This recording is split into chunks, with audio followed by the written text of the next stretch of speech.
Subscribe now and press the bell icon. Never miss an update. नमस्कार, study updates में आप सभी का स्वागत है। स्टडी अपडेट्स में हमने लास्ट क्लास में परसेंटेज स्टार्ट करवा दिया था, प्रतिशत। उस क्लास में मैंने आपको कुछ इसके बेसिक्स बताए थे कि परसेंटेज को हम फ्रैक्शन वैल्यू में और फ्रैक्शन वैल्यू को परसेंटेज की वैल्यू में कैसे कन्वर्ट करते हैं, उसके बारे में हमने उस क्लास में पढ़ा। मैंने कुछ आपको मोस्ट इंपॉर्टेंट फ्रैक्शन वैल्यूज़ के बारे में बताया था कि हमें ये फ्रैक्शन वैल्यूज़ याद होने का क्या प्रॉफिट है। अगर आपने वो फ्रैक्शन वैल्यूज़ याद करी है या आपने मेरी वो क्लास नहीं देखी तो प्लीज़ पहले आप मेरी वो क्लास देखिए। वहाँ पर मैंने आपको फ्रैक्शन वैल्यूज़ के बारे में बताया है कि फ्रैक्शन वैल्यूज़ को परसेंटेज में कैसे कन्वर्ट किया जाता है और परसेंटेज को फ्रैक्शन वैल्यूज़ में कैसे कन्वर्ट किया जाता है। उससे रिलेटेड मैंने आपको वहाँ पर 3 सवाल कराए थे। बेसिक्स उसका बताया था कि परसेंटेज होता क्या है, फाइंड आउट कैसे किया जाता है, किसी वैल्यू का परसेंटेज अगर आपसे पूछा है तो आप उसको कैसे फाइंड आउट करते हैं। उसी सीरीज़ को हम आगे बढ़ाते हैं। आज हम उसी का सेकेंड टाइप लेंगे और सभी क्वेश्चंस को हम ये हेल्प से, मतलब फ्रैक्शन वैल्यू की हेल्प से फाइंड आउट करने की, मतलब सॉल्यूशन करने की कोशिश करेंगे। जितना ज़्यादा से ज़्यादा होगा अगर हम फ्रैक्शन वैल्यूज़ का यूज़ करेंगे तो हमारा टाइम बचता है और सेकेंडली हमें वो फ्रैक्शन वैल्यूज़ भी याद हो जाती है। तो हमने उसका बेसिक्स पढ़ लिया था। आज हम पढ़ेंगे ए बी से इतना ज़्यादा है तो बी ए से कितना कम है। कुछ ऐसे क्वेश्चन जो आते हैं उनके बारे में पढ़ेंगे। तो चलिए स्टार्ट करते हैं आज की क्लास। आज की क्लास में जो हम पढ़ने वाले हैं वो ये है कि अगर कोई वैल्यू ए, आज की क्लास में हम पढ़ने वाले ए है और बी है। यहाँ पर आपको होगा कि ए बी से इतना प्रतिशत ज़्यादा है तो आपको बताना होगा कि ए बी से कितना प्रतिशत कम है। आपको ये यहाँ पर फाइंड आउट करना होगा। उसके लिए जो आपके पास जो फॉर्मूला काम में आएगा वो ये आएगा, डिफरेंस अपॉन किसके किसके अपेक्ष बात की गई है। कि मतलब अगर ये पूछा है कि बी से कितना कम है तो यहाँ पर बी आएगा, ए से कितना कम है तो यहाँ पर ए आएगा, मल्टीप्लाई में 100। कुछ ऐसे क्वेश्चंस आपको देखने को मिलेंगे, वो हम देखते हैं कैसे करेंगे। जैसे अगर आप मान के चलिए इसमें जो क्वेश्चन आएंगे वो ऐसे आएगा कि ए बी से इतना परसेंट ज़्यादा है तो बताओ बी ए से कितना प्रतिशत कम है। या कभी कभी आएगा, कभी भी दोनों वैल्यू सेम नहीं हो सकती, ये ध्यान हमें रखनी होती है। ठीक है, बेस दोनों के अलग अलग होंगे, हमेशा दोनों के बेस अलग अलग होंगे जब ज़्यादा और कम की वो बात कर रहा होगा। जैसे कि क्वेश्चन है आपके पास कि भाई जो ए है ना, जो बी है वो ए से 20% अधिक है। मतलब कोई भी अगर मान लेते हैं हम 100 मानी, हमने किसकी वैल्यू 100 मानी, ए की वैल्यू 100 मानी और बी के बारे में ऐसा बोला गया है कि बी जो है ए से 20% अधिक है। कितना परसेंट अधिक है? 20% अधिक है। तो ये यहाँ पर अगर इसको आप 100 मानते हो तो ये कितना हो जाएगा? 120 हो जाएगा। अब वो आपसे पूछ रहा है तो बताओ कि ए बी से कितना प्रतिशत कम है। किससे कम है? बी से कम है। तो अपॉन में क्या आएगा? बी की वैल्यू आएगी। और ए कितना कम है? 20 कम है तो ऊपर 20 इंटू 100। अगर आप इसको काटेंगे तो 1/6 आएगा। 1/6 का मतलब क्या होता है? 1/6 का मतलब होता है 16/2/3। 16/2/3। अगर आप इसको और शॉर्ट में करना चाहते हैं तो 20% का आपको पता है, 20% का मतलब कितना होता है? 1/5। मतलब अगर ए 5 है तो बी कितना है? 1 ज़्यादा, 5 से 1 ज़्यादा मतलब 6 है। तो बताओ कि बी ए से कितना अधिक है। तो बी की वैल्यू ऊपर 1, डिफरेंस की बात कर रहा है, 1/6 इंटू 100, तो भी यही आएगा। एक और करके देखते हैं। अगर आपसे वो बोला है कि ए जो है, वो बोल रहा है आपसे कि बी ए से 25% कम है। मतलब अगर ए 100 है और बी के लिए से बोला है कि ये 25% कम है। कितना परसेंट कम है? 25% कम है, तो ये 75 हो गया। तो आपको बताना है कि ए जो है बी से कितना प्रतिशत अधिक है। क्योंकि ये कम है तो अधिक कौन होगा? ये अधिक होगा। तो कितना अधिक है? 25 अधिक है। और किससे अधिक है? बी से अधिक है, मल्टीप्लाई 100। इसको आप ऐसे भी फाइंड आउट कर सकते हो। 25% की वैल्यू आपको पता है, 25% की वैल्यू फ्रैक्शन में कितनी होती है? 1/4। अगर ए 4 है तो बी कम है। कितना कम है? 1 कम है, तो ये 3 हो जाएगा। तो बताना है कितना ज़्यादा है? 1 ज़्यादा है किससे? 3 से। तो आप इसको ऐसे भी फाइंड आउट कर सकते हो। तो हम चलते हैं क्वेश्चंस की तरफ और हम यहाँ पर ज़्यादा से ज़्यादा कोशिश करेंगे कि इस फॉर्मेट का ही यूज़ किया जाए। आपके सामने क्वेश्चन दिया है, यदि प्रिंस की आय राहुल की आय से 16.3% कम है तो राहुल की आय प्रिंस से कितना। मतलब यहाँ पर एक बात कर रहा है, राहुल की बात की जा रही है और किसकी बात की जा रही है? प्रिंस की बात की जा रही है। राहुल की आय के लिए कहा गया है कि राहुल की आय जो है, प्रिंस की आय के लिए बोला है, प्रिंस की आय कितनी है? प्रिंस की आय राहुल की आय से 16.2/3% कम है। 16.2/3% का मतलब कितना होता है? 1/6। आपको फ्रैक्शन वैल्यूज़ के अंदर आप जाके देखेंगे तो आपको देखने को मिलेगा कि ये यही बात बोल रहा है, मतलब ये वाली कम है। अगर राहुल की 6 है, राहुल की 6 है तो ये कितनी है 1/6, मतलब एक कम, 6 से एक कम, मतलब ये 5 की बात कर रहा है। ठीक है, अब वो बोल रहा है कि राहुल की आय प्रिंस से कितने प्रतिशत अधिक है। इसकी आय किससे, इससे, इसकी आय इससे, तो मतलब एक अधिक है, किससे, इससे अधिक है, 5 से अधिक है, प्रिंस से अधिक है, मल्टीप्लाई 100, तो आंसर कितना हो गया 20% आंसर। अगला देखते हैं, यदि टावर ए की ऊंचाई टावर बी से 42 सही 6/7%, मतलब इसको अगर आप बात करें तो आपने वहां देखा होगा 14 सही 2/7 किसके बराबर होता है, 1/7 के बराबर होता है। तो 42 सही 6/7 किसके बराबर हो गया, 3/7 के बराबर हो गया। अब इसने ये बोला है यदि टावर ए की ऊंचाई टावर बी से इतनी अधिक है, मतलब टावर बी की बात कर रहा है, टावर बी से अधिक है, ए की ऊंचाई कितनी अधिक है, 3/7 अधिक है। तो अगर ये 7 है तो ये 10 है। ठीक है, यहां तक की लाइन हमने कंप्लीट करी। तो टावर बी की ऊंचाई टावर ए से कितनी कम है, इससे इसकी ऊंचाई कम पूछिए तो कितनी कम है, 3 कम है, किससे 10 से कम है, मल्टीप्लाई 100, आंसर कितना हो गया 30%। देखो एक बार दोबारा देखते हैं।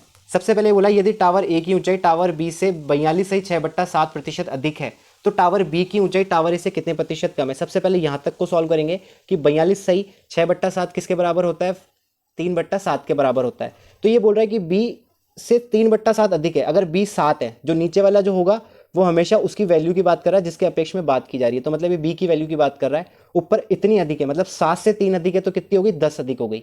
तो हमने सिंपल सी बात करी, दोनों में डिफरेंस 3 का डिफरेंस है। और जिससे पूछ रहा है, किससे पूछ रहा है, ए से पूछ रहा है, ए से कितनी कम है, तो अपॉन में ए की वैल्यू आ गई इंटू 100 है ही, तो 30% अधिक है ये आंसर, कि 30% कम है। अगला देखते हैं। अगला क्वेश्चन है, सोनू का वजन 76 सही 2/7 केजी और राजा का वजन सोनू से 28.4/7% कम है, तो सोनू का वजन राजा से कितने प्रतिशत ज्यादा है। अब यहां पर आप देखोगे, यहां पर इसने परसेंटेज में भी वैल्यू दी हुई है और न्यूमरेटर में भी, मतलब जो केजी के अंदर भी वैल्यू दी हुई है, दोनों में दी हुई है। और पूछा किसमें, प्रतिशत में पूछा है। तो हम जो वैल्यू काम में लेंगे वो किसकी काम में लेंगे, परसेंटेज की काम में लेंगे। कितनी दे रखी है 28 सही 4/7, और 28 सही 4/7 मतलब 14 सही 2/7 1/7 के बराबर होता है। 28 सही 2/7 किसके बराबर होगा, 4/7 2/7 के बराबर होगा। ठीक है, किस किस की बात कर रहा है, सोनू की बात कर रहा है, और यहां किसकी बात कर रहा है, राजा की बात कर रहा है। अब ये कह रहा है कि ये जो वैल्यू है कम है, कितनी कम है, 2/7 कम है। मतलब अगर ये 7 है तो 7 से 2 कम कितनी हो गई 5, ये 5 है। तो निकालेंगे क्या, अब पूछा क्या है इसने, कितनी, ये पूछा है सोनू का वजन राजा से, किससे, राजा से, राजा से कितने प्रतिशत ज्यादा है, इससे पूछ रहा है, इसका 2 ज्यादा है डिफरेंस, और 5 से मल्टीप्लाई 100, तो कितना हो गया 1/5 20% के बराबर होता है, 2/5 40% के बराबर हो गया, आंसर हो गया ए। ठीक है, अगला देखते हैं। अगला आपसे पूछा है, 2 कारें हैं ए और बी, ठीक है, दिल्ली से आगरा का सफर तय करती है, दिल्ली से आगरा का सफर तय करती है और सुबह 5 बजे चलती है। 1 घंटे बाद कार ए का ड्राइवर को पता लगता है कि उसने कार बी से 33 सही 1/3% ज़्यादा सफर तय कर लिया है, तो कार बी की स्पीड कार ए से कितने प्रतिशत। सबसे पहली बात तो यहाँ पर 1% की वैल्यू बताई गई है, 33 सही 1/3 वो किसके बराबर होता है 1/3। ये जो परसेंटेज की वैल्यू है वो ये इसके अंदर फ्रैक्शन में 1/3 के बराबर होती है। कार बी कार ए की बात कर रहा है, ठीक है, ये कार बी है, ये कार ए है। कार ए ने ज़्यादा, मतलब कार ए ने ज़्यादा दूरी तय कर ली, कितनी दूरी तय कर ली ज़्यादा, 1/3 ज़्यादा दूरी तय कर ली कार ए ने। मतलब अगर ये 3 किलोमीटर तय कर रहा है तो ये कितना कर रहा है 4 किलोमीटर तय कर रहा है। इसके अलावा हमें कोई भी क्वेश्चन के अंदर नहीं बताया गया है। अब पूछा है उसने, स्पीड पूछ रहा है, तो जितनी दूरी तय करेगा 1 घंटे में उतनी उसकी स्पीड होगी। और किससे पूछ रहा है, ए से कितने प्रतिशत कम है, इससे पूछ रहा है, इसकी पूछ रहा है, इससे 1 कम है, किससे कम है 4 से कम है, मल्टीप्लाई 100, आंसर कितना हो गया 25% कम है। आगे देखते हैं। यदि पेट्रोल के दाम 22 सही 2/9% बढ़ जाते हैं तब एक व्यक्ति द्वारा पेट्रोल के उपभोग को कितने प्रतिशत कम किया जाए कि कोई अतिरिक्त खर्चा ना हो। कितने बढ़ गए 22 सही 2/9%, किसके बराबर हो गया 11 सही 1/9, 1/9 के बराबर होता है। 22 सही 2/9, 2/9 के बराबर होता है। अब ये कह रहा है कि भाई कितना बढ़ गया, 2/9 बढ़ गया। मतलब अगर पहले 9 था तो अब 2 और बढ़ गया तो ये 11 हो गया। हमको वापस इसके बराबर पहुंचने के लिए खपत कम करनी पड़ेगी। कितनी कम कर दें, 2 कम कर दें। किस पे, 11 पे कम कर दें, मल्टीप्लाई 100। तो 1/11 किसके बराबर होता है, 9.09 के बराबर होता है। तो ये किसके बराबर हो जाएगा, 18.18 के बराबर हो जाएगा। और 18.2/11 आप करके देख सकते हो, 18.2/11 आंसर आएगा। आपका ये आंसर हो गया। अगला क्वेश्चन देखते हैं। एक साक्षात्कार पैनल में पाया गया कि एक उम्मीदवार ने उसको अपनी हाइट के बारे में गलत डाटा दिया है, जबकि फॉर्म में उसने अपनी वास्तविक हाइट से 8 सही 1/3% ज़्यादा हाइट भरी है। उसकी वास्तविक हाइट 5 फीट 7 इंच है। तो पैनल द्वारा उसकी हाइट को कितने प्रतिशत कम किया जाए कि उसकी वास्तविक हाइट प्राप्त हो। देखो, सबसे पहली बात करें, 8 सही 1/3% की बात कही गई है। 8 सही 1/3% किसके बराबर होता है, 1/12 के बराबर होता है। अब कोई आदमी था, उसने ज़्यादा बताई। कितनी ज़्यादा बताई, 1/12 ज़्यादा बताई। मतलब ये 12 का था वास्तविक, लेकिन उसने बता कितनी दी, 13 बता दी। तो अब वास्तविक के लिए कम कर दो। कितनी कम कर दो, 1 कम कर दो। किस पे, 13 पे कम कर दो, इंटू 100। तो आंसर कितना आएगा, 7 सही 9/13% आंसर। अब ये थोड़ा चेंजेस है, इसके अंदर डबल चीज़ें हमें बताई गई है। यदि चीनी के दाम में 32% की बढ़ोतरी की जाती है तो एक परिवार द्वारा उसके उपभोग को कितने प्रतिशत कम करें कि वह पहले की तुलना में केवल 10% खर्च उठा सके। देखो, अगर कोई परिवार अभी 100 है, मान के चलते हैं 100 रुपये खर्च करता है। अब क्या हुआ, 32% बढ़ गया। तो अब कितना कितना हो गया, 32% बढ़ते कितना हो गया, 132 हो गया। लेकिन वो कह रहा है कि 132 तो मैं नहीं कर सकता, मैं कितना व्यय कर सकता हूँ, 10% और बढ़ा सकता हूँ, तो 110 कर सकता हूँ। तो अब जो वैल्यू हमें कम करनी पड़ेगी वो 110 की अपेक्षा करनी पड़ेगी इसमें। तो कितनी कम करूँ, 22 कम करूँ। किस पे कम करूँ, 132 पे कम करूँ, मल्टीप्लाई 100। इसको जब मैं काटूंगा तो 11 की टेबल से कटेगा, 11 दूनी 11 एकम 11, 11 दूनी 1/6। और 1/6 किसके बराबर होता है, 1/6 होता है 16.67 के बराबर होता है। ये हो गया हमारा नॉर्मल ए और बी के बीच में जो चीज़ें बताई गई थी। ए से इतना ज़्यादा है तो ए, बी से ए कितना कम होगा। अब बात करते हैं सक्सेसिव की। मतलब इसके अंदर क्या होगा, चेंजेस हो रहे होंगे, डबल डबल चेंजेस हो रहे होंगे कि पहले इतना बढ़ा, फिर इतना बढ़ा, फिर इतना बढ़ा। ठीक है, ये सक्सेसिव होता है। इसके लिए कुछ फॉर्मूला होते हैं। देखो, अगर कोई चीज़ A% बढ़ रही है और B% भी बढ़ रही है तो डायरेक्ट फॉर्मूले से कैसे निकाल सकते हैं, A+B+AB/100। अगर कोई चीज़ A% कम हो रही है, B% भी कम हो रही है तो कैसे निकाल सकते हैं, A माइनस का, क्योंकि कम हो रहा है, ये भी माइनस का, प्लस AB/100।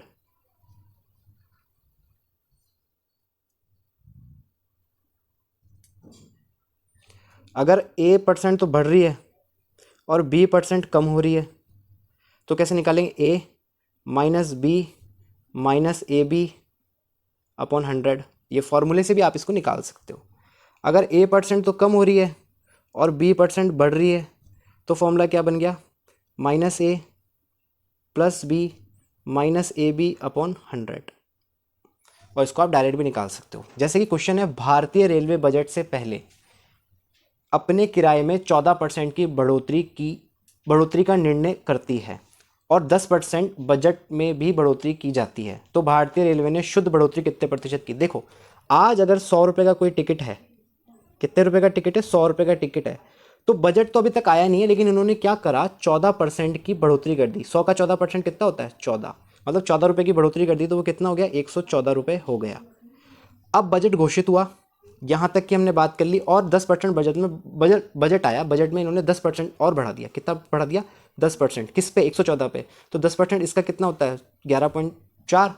तो और बढ़ गया। तो आप जब इसको जोड़ोगे तो 0.4521, तो कितने परसेंट हो गई, पहले 100 थी अब कितनी हो गई, 125.4। तो 25.4% की बढ़ोतरी हो गई। ये तो एक तरीका हो गया। एक तरीका मैंने आपको बताया था, अगर दोनों चीज़ें बढ़ रही है तो कितनी कितनी बढ़ रही है, एक बार वो बढ़ रही है 14, एक बार वो बढ़ रही है 10, और इन दोनों का मल्टीप्लाई अपॉन में 100।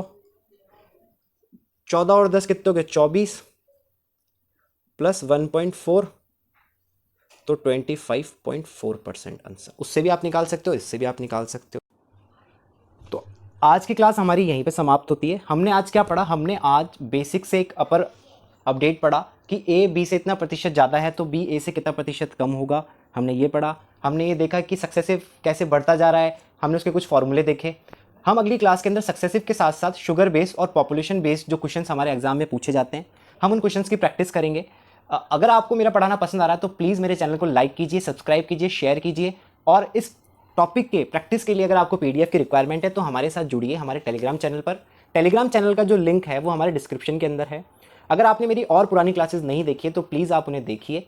हमने हमारे चैनल पर रीजनिंग और मैथमेटिक्स के अंदर 30+ नंबर का हमने आपको मटेरियल प्रोवाइड करवा दिया है। और हमारा और अभी वहाँ पे रीजनिंग के अंदर पजल्स का टॉपिक चल रहा है, तो प्लीज़ हमारे साथ बने रहिए। Best of luck, thank you.